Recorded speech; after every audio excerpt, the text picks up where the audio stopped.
नमस्कार दोस्तों, स्वागत है आपका एसवी एकेडमी के डेली करंट अफेयर में। मैं हूं एसवी सर और इस क्लास में हम रोज़ 25 महत्वपूर्ण करंट अफेयर पर चर्चा करते हैं जो कि UPSC, PCS, RO, ARO, SSC, railway, लेखपाल इत्यादि जैसी सभी महत्वपूर्ण परीक्षाओं के लिए बहुत ही महत्वपूर्ण है। अगर आप पहली बार चैनल पर आए हैं तो चैनल को सब्सक्राइब करें, लाइक करें, शेयर करें और ताकि रोज़ आपको करंट अफेयर क्लास मिलता रहे। तो आइए समय न गंवाते हुए हम लोग चलते हैं। कल हम लोगों का 25 क्वेश्चन हो गया था और मेरा एक 25 क्वेश्चन का डेली सेशन रहेगा। तो आइए देखते हैं।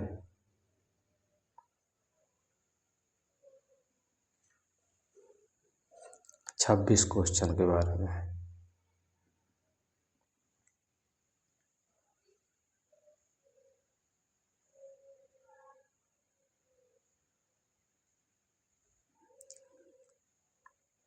हाल ही में एक्सरसाइज टाइगर ट्रंप किस देश के बीच हुआ? तो भारत रूस, Bharat America, Bharat France, Bharat Japan. तो आपका आंसर हो जाएगा भारत अमेरिका, यानी कि बी आपका सही है। ट्रंप से याद कर लीजिएगा, एक्सरसाइज टाइगर ट्रंप, यानी कि भारत और अमेरिका के बीच ये होता है। भारत और अमेरिका के बीच त्रिसेवा संयुक्त अभ्यास है। त्रिसेवा संयुक्त अभ्यास है। नेक्स्ट,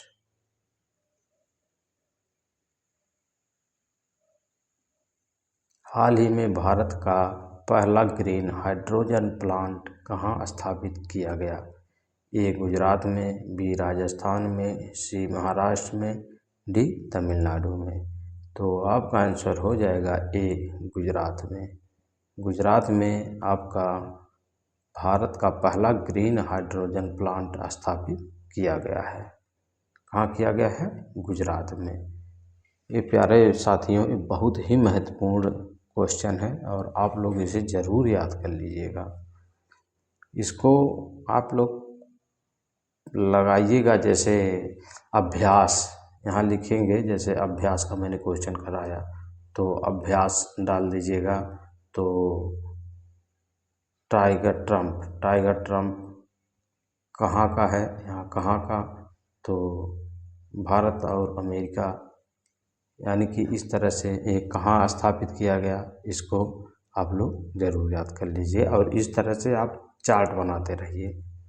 नेक्स्ट, हाल ही में डिजिटल इंडिया एक्ट किससे संबंधित है? ए कृषि, बी डिजिटल सेवा, सी स्वास्थ्य, डी शिक्षा। तो आपका आंसर हो जाएगा डिजिटल सेवा। आपका आंसर बी सही है। हाल ही में मिशन लाइफ किससे जुड़ा हुआ है? तो ए शिक्षा से, बी पर्यावरण से, सी खेल से, डी रक्षा से। तो आपका मिशन लाइफ आपका पर्यावरण से जुड़ा हुआ है। आपका आंसर हो जाएगा बी। अगला, हाल ही में भारत का पहला 3D प्रिंटेड पोस्ट ऑफिस कहाँ खोला गया? हाल ही में भारत का पहला 3D प्रिंटेड पोस्ट ऑफिस कहाँ खोला गया? तो ए मुंबई में, बी बेंगलुरु में, सी दिल्ली में, डी चेन्नई में। तो आपका आंसर हो जाएगा बी, यानी कि बेंगलुरु में। हाल ही में ग्लोबल फायर पावर इंडेक्स 2025 में भारत की रैंक क्या रही? तो आपको देखना है, ए 2, बी 3, सी 4, डी 5। तो सी हो जाएगा आपका आंसर, यानी कि 4। भारत की रैंकिंग 4 रही। ग्लोबल फायर पावर इंडेक्स, सारे इंडेक्स आप लोगों को करवा दूंगा और आपको लिस्ट पूरी दे दूंगा ताकि आप लोग उसको देख सकें। हाल ही में INS विक्रांत किस प्रकार का पोत है? तो पनडुब्बी का, युद्धपोत का, विमान वाहक पोत का, गश्ती पोत का। तो आपका आंसर हो जाएगा विमान वाहक पोत। आपका आंसर जी सही है। अगला क्वेश्चन, हाल ही में स्टार्टअप इंडिया इनिशिएटिव किस वर्ष शुरू हुआ? तो आपका 2014, 2015, 2016, 2017। तो आपका आंसर हो जाएगा 2016, यानी कि आपका आंसर सी सही है। स्टार्टअप इंडिया इनिशिएटिव ये कब शुरू किया गया? 2016 में। हाल ही में खेलो इंडिया यूथ गेम्स 2025 कहाँ आयोजित हुए? तो आपका ए दिल्ली, बी तमिलनाडु, सी महाराष्ट्र, डी उत्तर प्रदेश। तो आपका आंसर हो जाएगा बी, यानी कि तमिलनाडु में।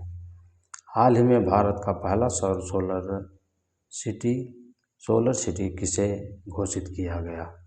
तो आपका आंसर हो जाएगा ए भोपाल, बी इंदौर, सी जयपुर, डी वाराणसी। तो आपका आंसर हो जाएगा बी, यानी कि इंदौर। इंदौर में सोलर सिटी घोषित किया गया। किसको किया गया? भारत का पहला सौर शहर कौन सा है? यानी कि सोलर सिटी इंदौर है।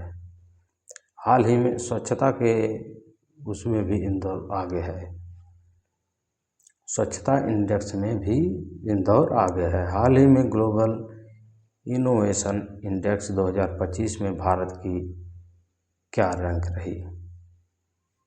तो 35, 40, 45, 50। तो आपका आंसर हो जाएगा बी, यानी कि 40। भारत की रैंक 40 रही ग्लोबल इनोवेशन इंडेक्स 2025 में। हाल ही में PM विश्वकर्मा योजना किससे संबंधित है? तो आपका हो जाएगा किसान, कारीगर, छात्र, महिला। तो आपका आंसर हो जाएगा बी, यानी कि कारीगर से। हाल ही में वन नेशन वन इलेक्शन किससे संबंधित है? ए शिक्षा, बी चुनाव, सी स्वास्थ्य, डी रक्षा। तो आपका आंसर हो जाएगा बी, चुनाव से। हाल ही में नेशनल एजुकेशन पॉलिसी NEP किस वर्ष लागू हुई? प्यारे साथियों, ये NEP बहुत ही महत्वपूर्ण है। ये आपको मिलान करने के लिए फुल फॉर्म दे देगा। NEP का फुल फॉर्म क्या है? तो नेशनल एजुकेशनल पॉलिसी। तो ये तो बहुत ही महत्वपूर्ण है, इसको ज़रूर आप लोग याद कर लीजिएगा। वन नेशन वन इलेक्शन, यानी कि ONOE अगर दे देगा तब भी समस्या आप लोगों को हो जाएगी। तो इसलिए वन नेशन वन इलेक्शन का भी याद कर लीजिएगा, और NEP यानी कि नेशनल एजुकेशन पॉलिसी, इसको भी याद कर लीजिएगा। 21 वर्ष लागू हुई, तो आपका आंसर हो जाएगा 2020 में। हाल ही में आयुष्मान भारत स्कीम किससे संबंधित है? शिक्षा से, स्वास्थ्य से, कृषि से, रोजगार से। तो आपका आंसर हो जाएगा बी, यानी कि स्वास्थ्य से। हाल ही में स्वच्छ भारत मिशन कब शुरू हुआ? तो ए 2012, बी 2014, सी 2016, 2018, डी, यानी कि आपका आंसर हो जाएगा बी, 2014 से। हाल ही में मेक इन इंडिया अभियान कब शुरू हुआ? तो 2013, 2014, 2015, 2016 में। तो आपका आंसर हो जाएगा बी, यानी कि 2014 में। अगला क्वेश्चन, हाल ही में स्किल इंडिया मिशन कब शुरू हुआ? तो 2013 ए, 2014 बी, 2015 सी, 2016 डी। तो आपका आंसर हो जाएगा सी, 2015 में। नेक्स्ट, हाल ही में डिजिटल पेमेंट को बढ़ावा देने के लिए कौन सी प्रणाली शुरू की गई है? तो निफ्ट, RTGS, UPI, IMPS। तो आपका आंसर हो जाएगा सी, UPI से। यानी कि यूनाइटेड पेमेंट UPI। नेक्स्ट, हाल ही में बेटी बचाओ बेटी पढ़ाओ योजना कब शुरू हुई? तो 13, 14, 15, 16। तो आपका आंसर हो जाएगा 15 में। हाल ही में नेशनल फूड सोसाइटी एक्ट कब लागू हुआ? तो 12, 13, 14, 15। तो आपका आंसर हो जाएगा बी, यानी कि 2013 में नेशनल फूड सिक्योरिटी एक्ट। और बेटी बचाओ बेटी योजना 2015 में। हाल ही में जल जीवन मिशन कब शुरू हुआ? तो ए 17, बी 18, सी 19, डी 20। तो आपका आंसर हो जाएगा सी, यानी कि 2019 में। हाल ही में PM किसान सम्मान निधि कब शुरू हुई? तो 2017, 2018, 2019, तो 2020। तो ये आप लोगों को जरूर ही याद होगा, 2019 में गोरखपुर से शुरू किया गया था। हाल ही में आत्मनिर्भर भारत अभियान कब शुरू हुआ? तो आपका आंसर हो जाएगा ए 2018, बी 2019, सी 2020, डी 2021। तो आपका आंसर हो जाएगा 2020 में आत्मनिर्भर भारत अभियान शुरू किया गया। हाल ही में स्टार्टअप इंडिया का मुख्य उद्देश्य क्या है? तो ए शिक्षा, बी रोजगार सृजन, सी स्वास्थ्य, डी रक्षा। तो आपका हो जाएगा आंसर रोजगार सृजन। स्टार्टअप इंडिया का उद्देश्य है, स्टार्टअप इंडिया का उद्देश्य है रोजगार सृजन। तो प्यारे साथियों, बस आज के का सेशन इतना ही। फिर मिलते हैं नेक्स्ट डे, और तमाम बढ़िया से बढ़िया क्वेश्चन आप लोगों को दूँ, ताकि आप लोग परीक्षा में टेकअप कर पाएँ। तब तक के लिए धन्यवाद। मिलते हैं नेक्स्ट डे।